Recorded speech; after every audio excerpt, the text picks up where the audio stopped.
This is Ahval Online, meeting point of accurate news and free comment on the current affairs of Turkey. Welcome to our podcast series.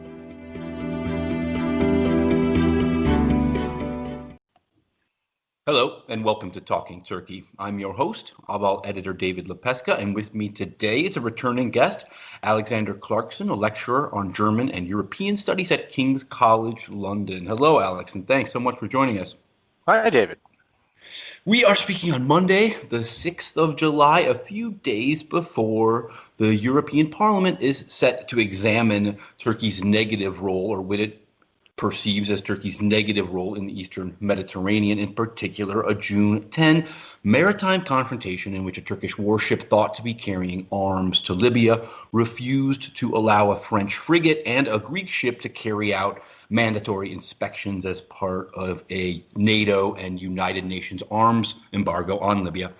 France says the Turkish vessel pointed its prow toward the French ship in a clear act of maritime aggression, while Turkey has denied any wrongdoing. French President Emmanuel Macron said Ankara's actions were criminal and put European security at risk. In Libya, Turkey has given significant military backing to the Tripoli-based Government of National Accord, or GNA, in its fight against General Khalifa Haftar's Libyan National Army, which is supported by Russia, Egypt, the United Arab Emirates, and, of course, France. Alex, what do you think the European Parliament might decide to do about Turkey's actions, if anything? Recent EU and NATO responses to Turkish aggressions in Libya and the East Med have been widely seen as toothless. I don't think the European Parliament will do anything much about anything related to Libya. In particularly in terms of this particular incident. And there's a number of different reasons for that. I mean, the first is that in some ways, Paris is increasingly isolated. Well, not isolated goes a little bit far, but Paris is finding it difficult to gain the kind of support it might have been able to get a few months ago about Libya or East Med related policy when it comes to dealing with the Turkish case, particularly when it comes to such issues as trying to halt or roll back Turkey's expanded role in the Libyan theater, partly because the Italians are back, not in the extent they were under Minniti. I mean, in the under the PD government of the mid-2010s, Italy developed quite an ambitious policy towards Libya, really quite strategic policy. It helped build the GNA. It played a central role in all kinds of local deals that brought that the whole GNA structures, General Government of National Accord structures together, which Turkey is now supporting. It built a substantial military and covert presence in quite large, substantial parts of western Libya and Fezzan, in southern Libya, but partly because of the internal chaos of Italian politics in the summer of 2019, partly because of the offensive by Haftar and the LNA factions against the GNR in April 2019 completely blew away the foundations of Italian strategy. The Italians' strategy fell apart, and they only really recovered in the last couple of months and have been far less ambitious. But that means they need deals with the Turks, right? That means they need to have negotiations and engagement and deals with Ankara to reassert their local interests in the various places, because Italy is is the main, if not the primary, oil and gas market for Libya and has enormous kind of economic interests there. The same goes on a kind of lesser scale with Malta as well. So already you have two EU members that have an interest in not confronting Ankara frontally over what's happening. And you can see this. I mean, the Maltese government welcomed Siraj, who's the head of the GNA government, I think this morning, or I think yesterday evening, to Valletta. The Italian government has visited Di Maio, the Italian foreign minister, visited Ankara I think a week ago. There's a lot of consultation going back and forth. So I think what you see with Malta and Italy in particular is they're trying to separate the Libya issue from the East Med issue. So the issues around Cyprus, I mean, if Turkey continues in confrontational course in the waters around Cyprus or Crete, in terms of drillings, you'll actually see, I think, some robust European engagement, because there you can get all the EU member states together in terms of position against Ankara to support Greece and Cyprus, though maybe not as much as Cyprus hopes. But what you're going to see, I think, is an attempt by Italy and Malta to sort of decouple that from the issues around Libya, even though Ankara is trying to link the two through its memorandum of Well, understanding. if you'll let me, sorry. So let me just link those two. The Libya conflict also connects to these tensions in the Eastern Mediterranean, because Turkey signed this maritime borders deal with the GNA late last year that essentially erased the island of Crete from the map. And Ankara has announced plans to begin drilling off the Libyan coast and possibly in the area of Crete. And it's already begun some drilling operations around Cyprus. And all this has sparked the ire of Athens and Cyprus and other EU states with energy interests in the area. So it's interesting that you say that Malta and Italy and perhaps others are looking to decouple it, because to Turkey and to many others, they are closely linked, these two issues, Libya and the Eastern Mediterranean. But I think that's partly to Ankara's advantage. I mean, when I spoke with you last time, I saw Turkey, I thought, was engaging in a form of anti-diplomacy. Now, if we go a bit further into the conversation, I still think Turkey, in the long term and even the medium term, is not in as strong a position towards the EU as it believes, and might have a bit of a reckoning on those terms, but not necessarily in these fields. But in terms of the specifics of the East Med, I mean, it's now at the short term, an advantageous position has emerged because Ankara, I think in some ways because Turkey was more successful than even Ankara expected in its counteroffensive against the LNA, against this sort of faction in Libya against which it's opposed, that's opposed to the GNA government that Turkey's backs. I think even the Turks to an extent were surprised by the extent of success they had in pushing the LNA out of Western Libya. And that, of course, creates facts on the ground that the Italians and Maltese have to deal with. These are the two countries that are closest to Tripolitania, to this western part of Libya. Italy has, as I said, substantial economic oil and gas and oil interests and security border control interests with the GNA. It has long-standing relationships with the GNA that sort of fell apart in the September of 2019, which is one of the reasons why the GNA was so open to approach by Turkey. The GNA leadership didn't necessarily only go to Ankara, but when they went to Rome, the Italians were basically paralyzed. The leadership, parts of the leadership that they'd worked with under former Italian Minister, Interior Minister Minniti, weren't there anymore because PD was out of government and only returned in August, September 2019, returned to government in Italy. So their partners on the Italian side weren't necessarily there.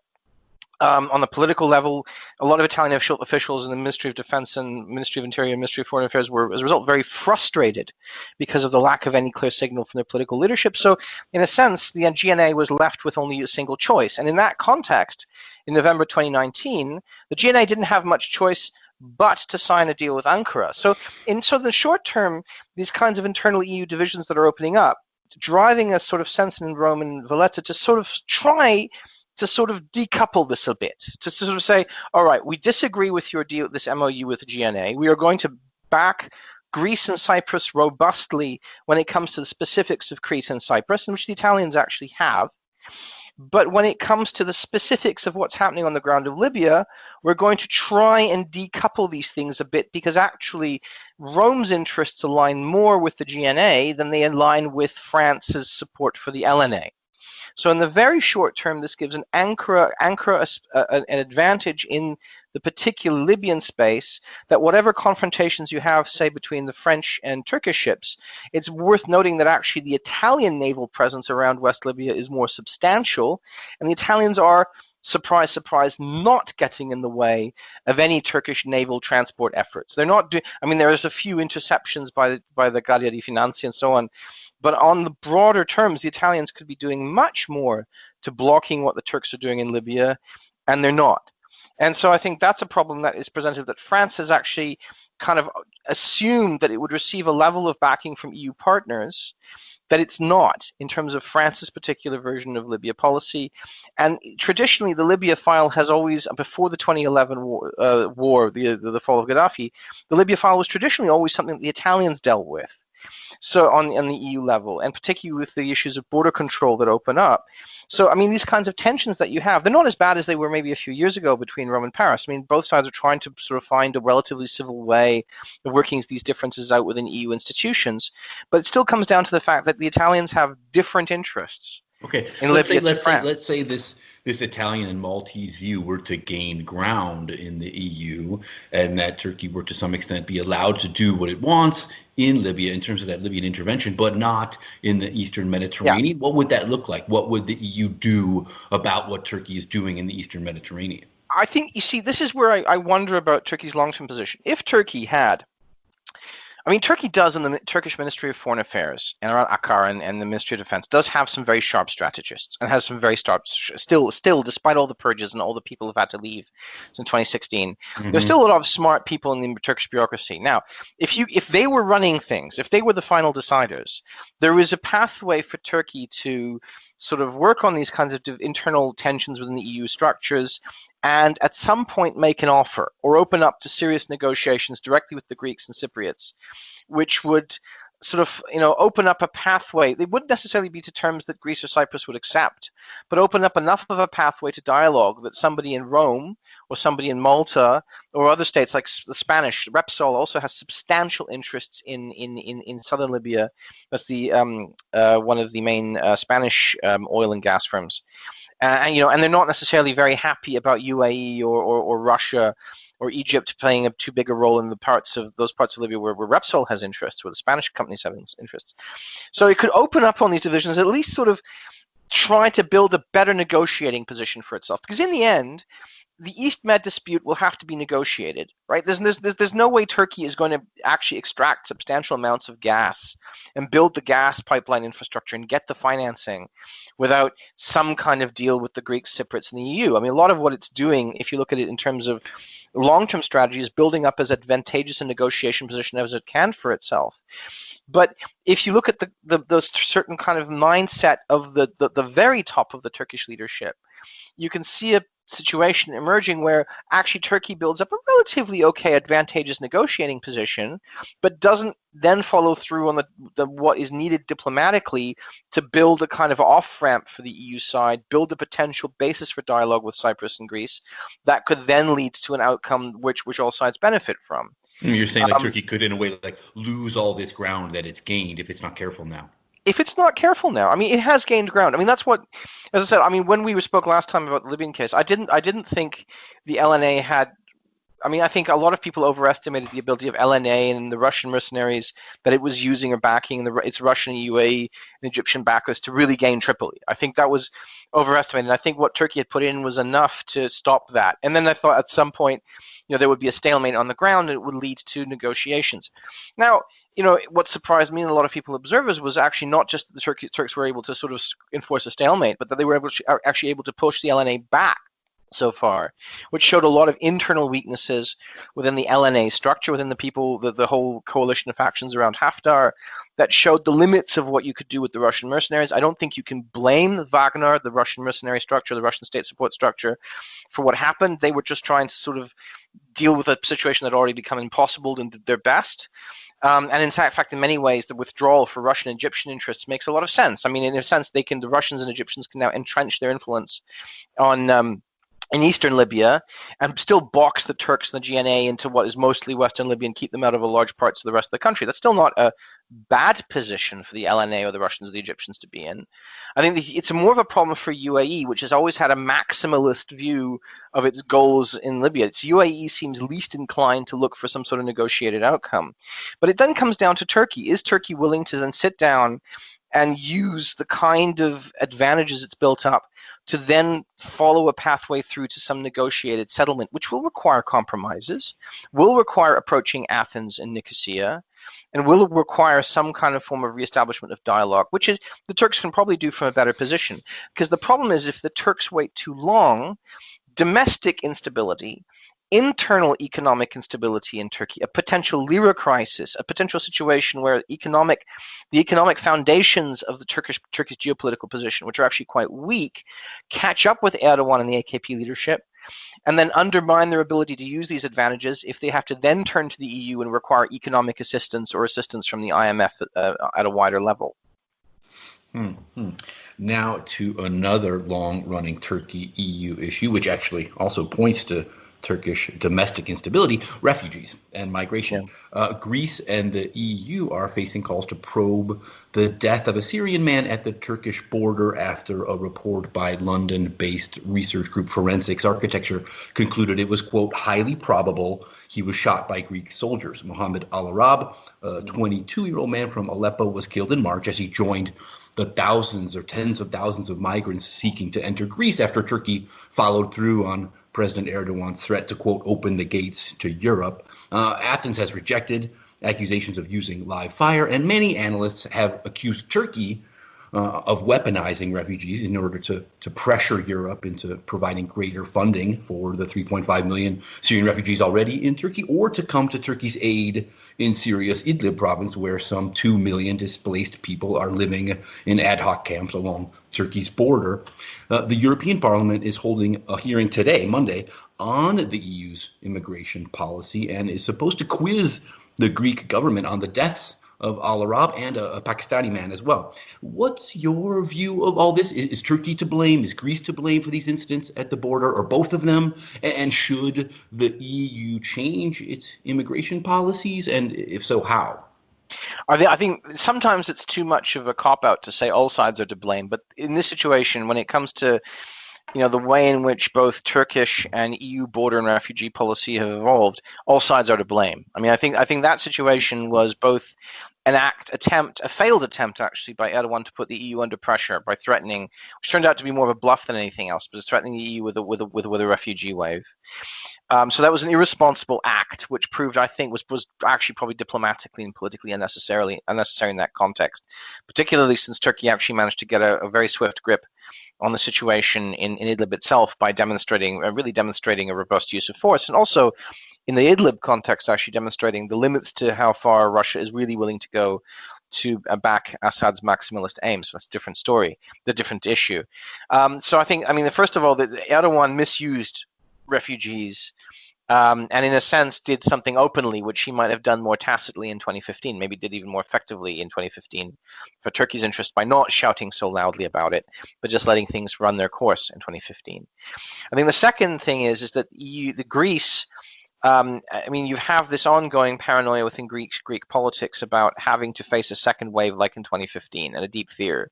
And what you've had is the more authoritarian elements within Greece, policing and border guard structures and the military also have come to believe that this is, also some sort of deep Turkish plot or goal to undermine Greek statehood and Greece's position in the EU. So you have an atmosphere which is, I think, toxic within parts of the Greek bureaucracy.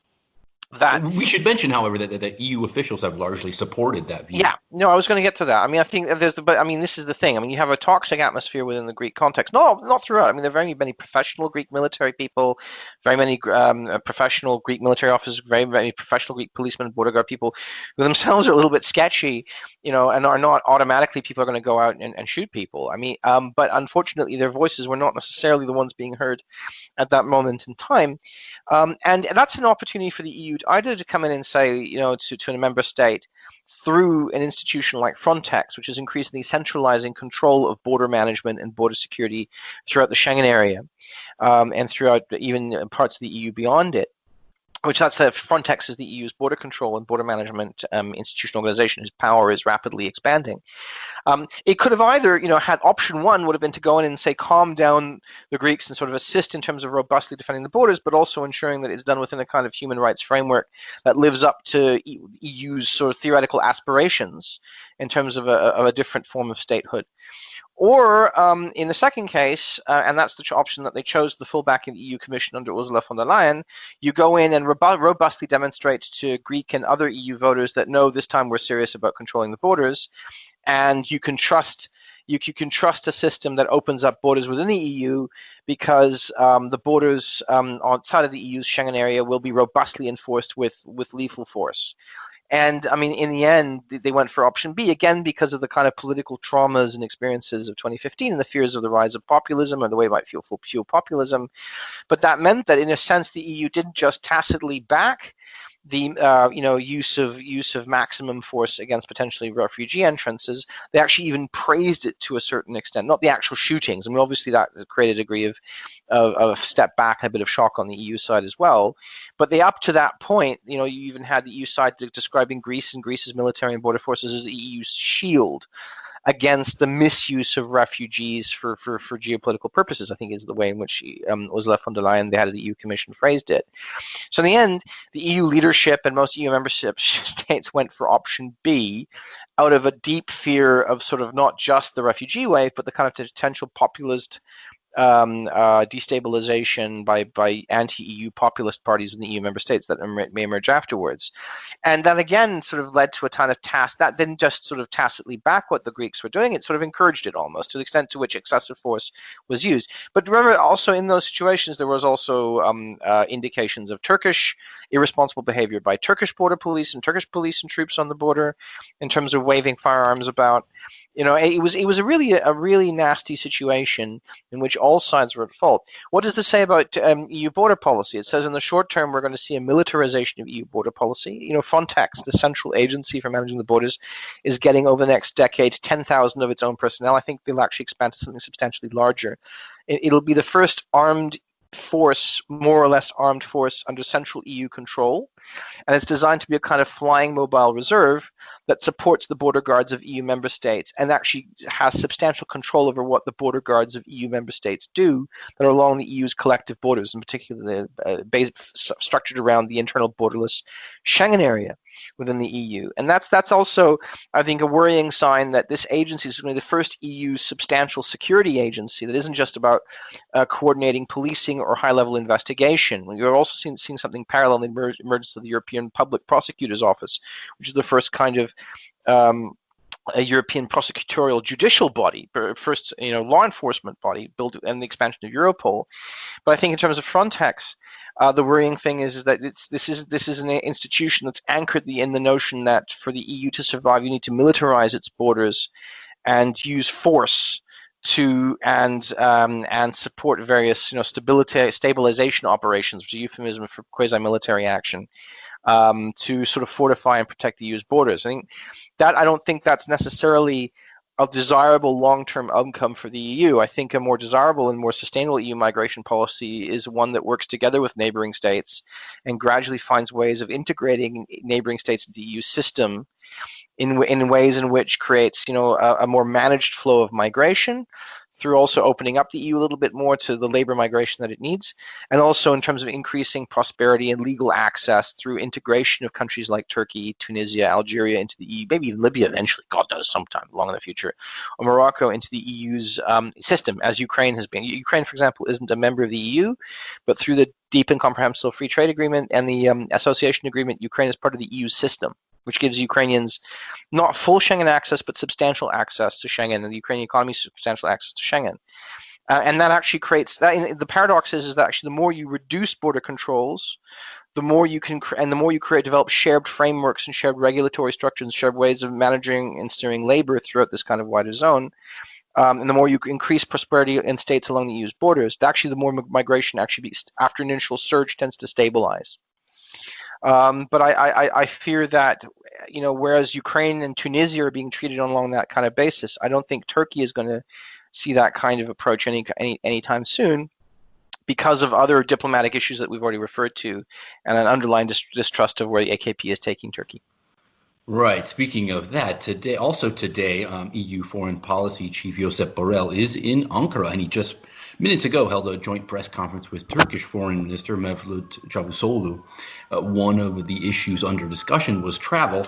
About, I think, 10 days ago now, the European Council announced the non-EU countries from which the EU would welcome travelers as of July 1st, and Turkey was shocked to be left off that list, arguing that its coronavirus cases had fallen considerably and that it had performed better than some countries that made the list. What's your view about this? Does Turkey have a legitimate beef, or is this another sign of the EU's supposed anti-Erdogan, anti-Muslim bias? I think if you took it along those lines, I think I don't think this is about anti-Muslim bias. I think on a more macro level, not necessarily about these particular travel liberalizations, but if you look at EU's relations with Tunisia, and Tunisia is very much treated by the EU as like a potential, not a member state, but a potential sort of EEA, eventual single market member. That's interesting because, let me just mention that, just a few years ago, Tunisia was led by an Islamist party. Yeah, but Ennahda the thing about that party, Ennahda, is that those around it have very cannily built relationships with European Christian democratic parties, in a way that the AKP once did 15 years ago. This is now forgotten, the extent to which the old, the pre-coup AKP, even the pre-2008 AKP, the pre-Ergenekon AKP did a lot to sort of court European Christian democratic parties and conservative parties and present itself as, look, we're actually just sort of basically like sort of a Christian democratic, very Islamic variant of a Christian democratic party. And I mean, you'd have AKP figures in Germany citing Adenauer, and and again, many of the figures who did this are now no longer in the AKP. Right, so that's actually says a lot about the AKP's development over time.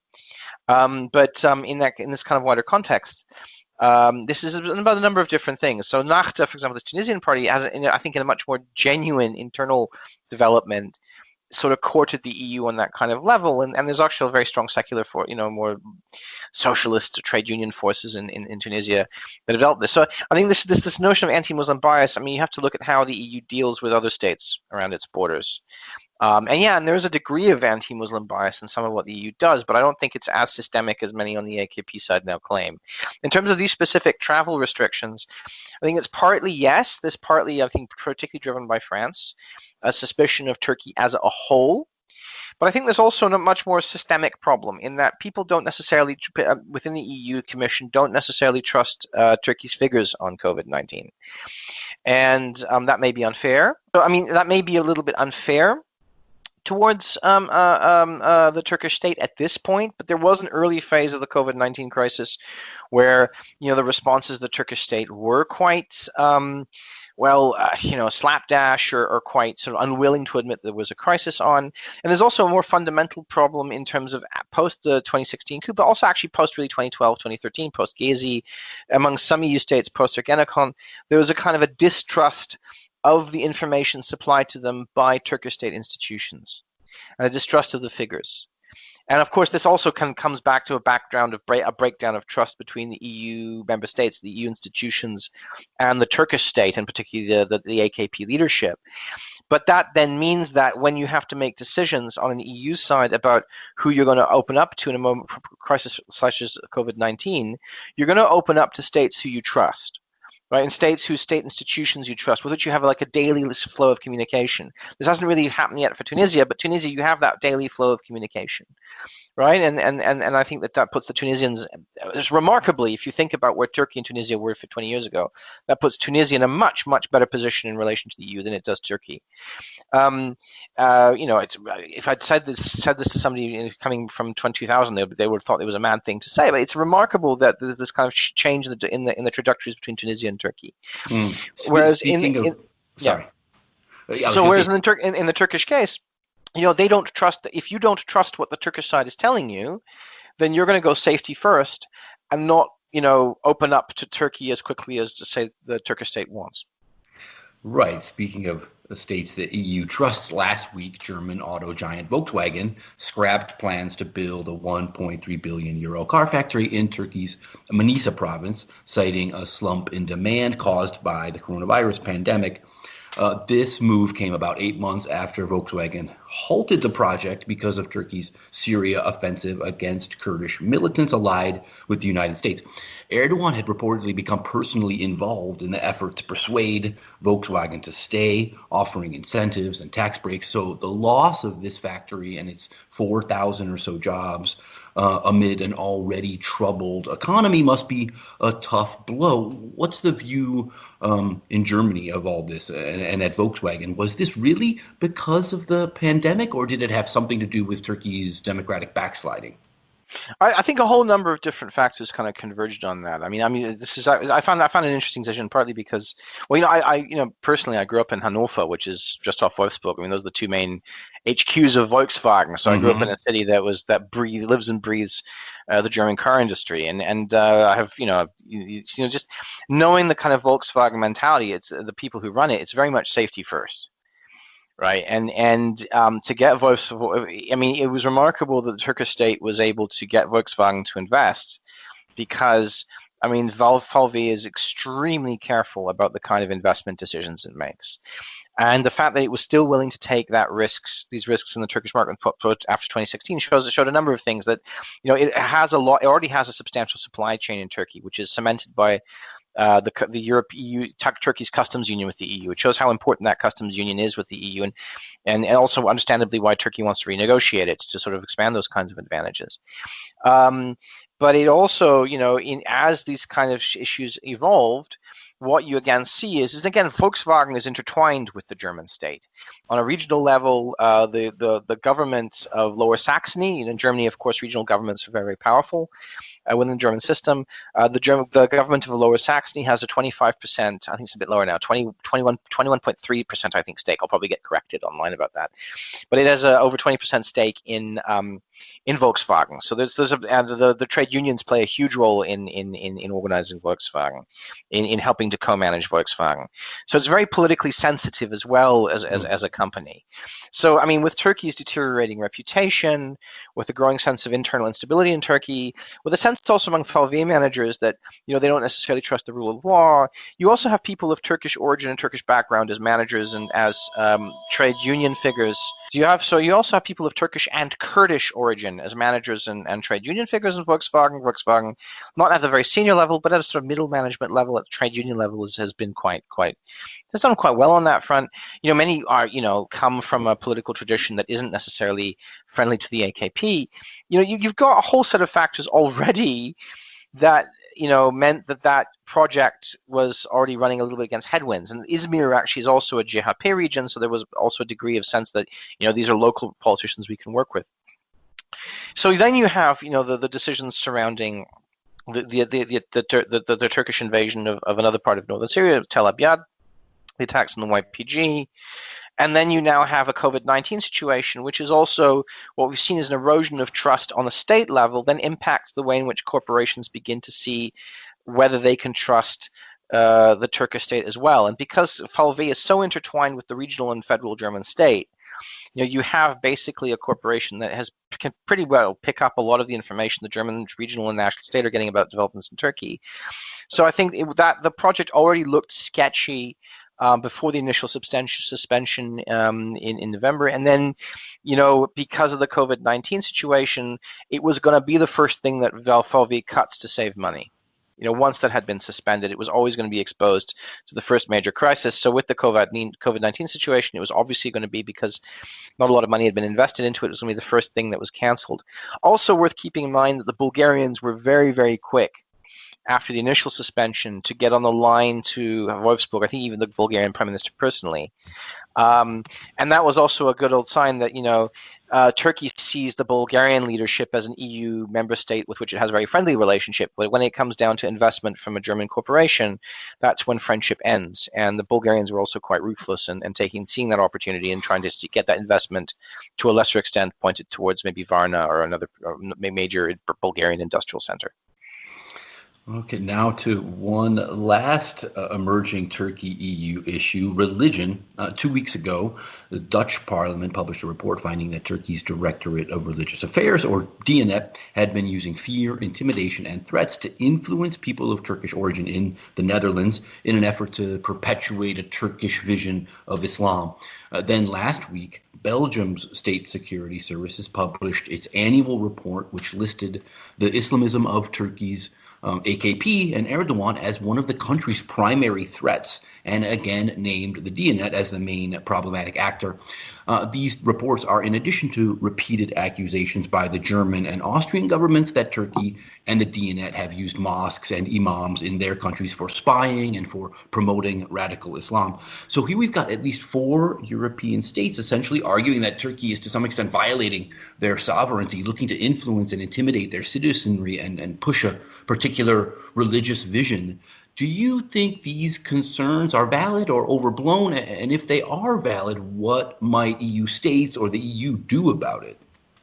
Well, I mean, the Turkish state has been instrumentalizing Diyanet since the early 1980s. I mean, it depends on which Turkish government you're looking at, but each Turkish government has tried to use Diyanet to influence the Turkish diaspora, which has grown to such a substantial factor both in European public and political life, as well as to a lesser extent, I mean, to a substantial extent also in Turkish public and political life. I mean, I'm a historian, so it's along with the Algerians, Ukrainians, Libyans, Syrians, and Croatians, it's the Turkish and Kurdish community is one of the communities I look at in a kind of comparative perspective in terms of diasporas in Europe and the relationship between EU and Turkey and the EU and its other neighboring states. And, if you go into the archives, you'll find tons and tons of files of German politicians on a local level in German police officers, intelligence services, German national politicians in the early 1980s complaining about how the Turkish government is trying to influence Turkish religious life or Turkish diaspora religious life in Turkey. And it's a sort of an on again, off again kind of relationship.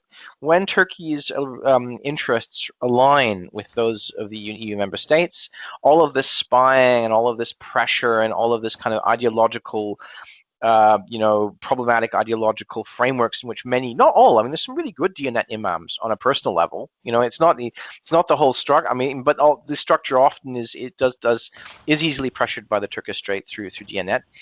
All of this stuff is ignored. And then when you have a divergence of interests, you have a kind of a debate about whether this is really sustainable. I think it's gotten worse simply because I can't remember Turkish-European EU relations being as bad as this in the last 30 years, 20 years. At least the last 20 years that I've been doing this. So, of course, I think in that sense, these claims are more serious. I think the other threat to Diyanet's position isn't necessarily that this might be the straw that breaks the camel's back after 2 or 3 decades of this sort of thing under successive Turkish governments. I think the other threat to Diyanet's position is actually what you now have is not just a first. Sorry, before you get to that, yeah. I just want, as you said, this has been going on since at least the 1980s. Do you not think it's any worse, any more intense today? I think if you asked a member of the Turkish diaspora who was left-leaning in, say, 1983, 1984, West Germany or France, when the Kurdish conflicts began. When the Kurdish conflicts began, Kenan Evren and the mass arrest or the evisceration of the Turkish left. Remember, substantial parts. You could almost say the Turkish left is stronger in Germany than it is in Turkey, because substantial parts of a lot of that Turkish left legacy is now flown into the German Green Party and parts of the Social Democratic Party and Linke. You have substantial numbers of people fleeing. And today, you could say the same thing about the Gülen movement. Yeah, I think the Gülen movement, although actually the Gülen movement encounters much more resistance within diaspora communities, because actually it was the left that flees first. The influence of the remnants of the Turkish left, or its legacies, are much more present. And in a sense, actually also mean that there are a lot of people who don't take, I think the Gülen movement will find it more difficult. But yeah, it lives abroad. It lives in the diaspora in a way it can't live in Turkey. But sort of in this kind of wider context, it's sort of a kind of a recurring factor in development. I think it has gotten worse than it has been ever been under an AKP government in Ankara. Right? It has gotten a lot worse. But actually, that's one of the things that leads to potential that actually, in that sense, again, it's a sign of Ankara risks taking advantage and overplaying its hand. It was already visible during the constitutional referendum, when you had all of this activity across the diaspora, that actually they were kind of overplaying their hand and pushing a lot of people that were actually relatively open-minded towards Ankara to at least a much more skeptical position within Diyanet, within DT, which is the German kind of affiliate of Diyanet, or within Belgian or French or Dutch affiliates of Diyanet. You had people within religious structures saying, hold on a minute, is it really a good idea for our interests as a religious organization or religious communities or a religious community in a local city level to do this? And on top of that, you have we're not talking anymore about just a first or second generation. There's a third or even a fourth generation of people growing up, with a strong family and emotional relationship to Turkey, but their entire frames of reference are German or Dutch or Belgian, and yet they're imams in parts of these communities and deeply engaged. So in that kind of environment, you have, Turkey is not just, I think the real threat to Diyanet's position in Europe isn't so much state action, although I think it's more likely now than it has been in the last 2 decades. The real threat is that substantial parts of the diasporas themselves look around and say, my grandparents came from Turkey. I may be a devout Muslim, but my grandparents came to Turkey. Maybe my frame of reference will be more a kind of a more increasingly indigenous German Muslim tradition, right, which has its roots in Turkey, but actually increasingly reflects the German political and social environment, and it increasingly contains imams and theologians and figures entirely trained in Germany. That might break the influence of the Turkish state over Muslim religious life in Germany far more than anything that the German state does. It's really interesting that you say that. I did a podcast a couple of weeks ago with a Swedish analyst who pointed out how the AKP had quietly begun backing pro-Muslim political parties in Europe, pointing to Sweden's Nuance Party and to the Netherlands' Denk Party, both of which are run by politicians of Turkish origin and are seen as linked to the AKP. He suggested that Turkey hoped to build a sort of Europe-wide network of successful pro-Muslim parties as a way to not only increase its influence over the Turkish diaspora, but to even influence policies in EU states, or at least cities. What do you think of this? Have you seen any of this? I don't. I mean, they're trying. I mean, there's an organization in Europe called the UETD, the Union of European Turkish, Democrats, and it's very much built along the AIPAC model, the AIPAC model, which is the kind of one of those the Israeli lobbying, pro-Israel lobbying organization in the United States, or also paradoxically, it has a lot of similarities to pro-Armenian organizations in Europe and the United States who are extremely successful, or pro-Ukrainian organizations, also one of the most politically effective diasporas globally are the Ukrainians. Well, but those are lobbying groups, not political parties. Political parties, but I mean, if you look at the way in which they influence or force, endorsement decisions in Canadian and U.S. politics, you don't cross them. I think the problem with UETD is and these kinds of underlying plans is that again, they often they don't really adapt properly to the domestic political style, and I think that there's a genuine. I think the AKP is trying this. But there's only so far you can push these kinds of policies and parties before they begin to run up against substantial resistance not just within the domestic political scene, but within the domestic diaspora scene. And that, I think, comes back to the core problem of these kinds of AKP projects, is the AKP viewing the diaspora has traditionally seen the Turkish diaspora in Europe, as being far more homogeneous than it actually is. I mean, if you look at the actual diaspora in Germany or the Netherlands in itself, like you'll have a kind of substantial minority, a substantial group of people within it that are pro-AKP, not just sort of willing to vote. I mean, you have many more people willing to sort of maybe vote for Erdogan or support Erdogan, say Erdogan is a great guy. But if you break it down in terms of people actually affiliated with the UETD and engaged in actual political and diaspora activity, that's not the majority. And you have a substantial minority within these communities that leans to the left. And what the AKP tends to do in the very clumsy way in which it engages with the diaspora, is it doesn't so much generate the unity it needs to become an effective political force. What it tends to do is come in and be far too forceful. And in many ways, it assumes that you can deal with a diaspora in the same way that you deal with a provincial AKP setup in Turkey. Right, that you can just have a clear power vertical, a line of command, and the people locally will do what you want. The problem is the AKP simply hasn't got the same coercive means to control what a diaspora does that it does within its own state environment. So, look, the thing about the effectiveness of Israeli lobbying in the United States, for example, or the effectiveness of Ukrainian lobbying in Canada and the United States and parts of Europe, or Armenian lobbying, is that these lobbying efforts are bipartisan from within Armenia or from within Israel. And actually, one of the reasons why this Israeli lobbying efforts have begun to fray and fall apart in the States, at least, is that they increasingly are seen to reflect the concerns of Likud rather than the wider Israeli political scene. Same goes for the Turkish attempt to sort of build these structures in Europe by making them too much overtly of an AKP structure. Yeah, so you may get 15-20% of the Turkish diaspora behind you, but in the end, what that does is actually open up divisions within diaspora communities, which means that they go at war with themselves, and means that in terms of as a united force, they're far less able to act as a united force in the interests of your society or your government or your party towards the German government. Because what tends to happen is when one of these AKP diaspora initiatives really becomes confrontational, the first people to resist it are other Turkish German politicians. Right, ones that come from the CHP or the HDP traditions or the Turkish left traditions, people like Cem Özdemir, who's still a deeply influential politician on the German political scene, but profoundly opposed to the AKP. Like the moment the AKP sends in somebody like Fatih Zingal or others to make a big deal in German politics, the first people that face them are other Turkish German politicians who are saying, no, you guys are actually enemies of Turkey's true strategic interests. So that it's they're trying to emulate a kind of diaspora influence strategy without realizing that it only really works if you have all kind of parties within Turkey and social movements, a broad range of social movements in Turkey, kind of backing it and supporting it. If you try to do it as a purely partisan party political strategy, it tends to fall apart because it simply just exports the same fractures and fissures that you have within Turkish society into the diaspora. And it seems like maybe the more Turkey pushes this agenda, the more people are going to turn away, as is happening now in Turkey. Yeah.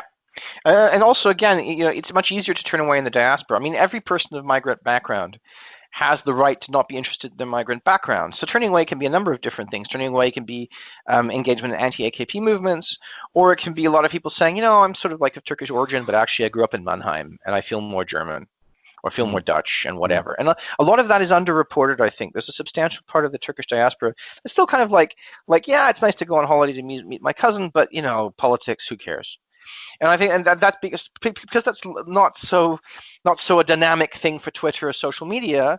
The reality, a much more kind of ambiguous and complex social reality, where these kinds of measures just actually put people off their country of origin. I think a lot of that is sort of not understood, but it's very much a part of a much more mundane and everyday life in Germany or Dutch or Belgian society, where substantial parts of the diaspora are just like, yeah, okay, I'll listen to an Ivo Tatliza's record and then I'll just go and play golf and that's it when it comes to my Turkish identity. Alexander Clarkson of King's College London. We've gone way over our time yet again. No problem. Thanks so much for your time and insight. It's been a pleasure. Thank you very much. Thanks. Bye.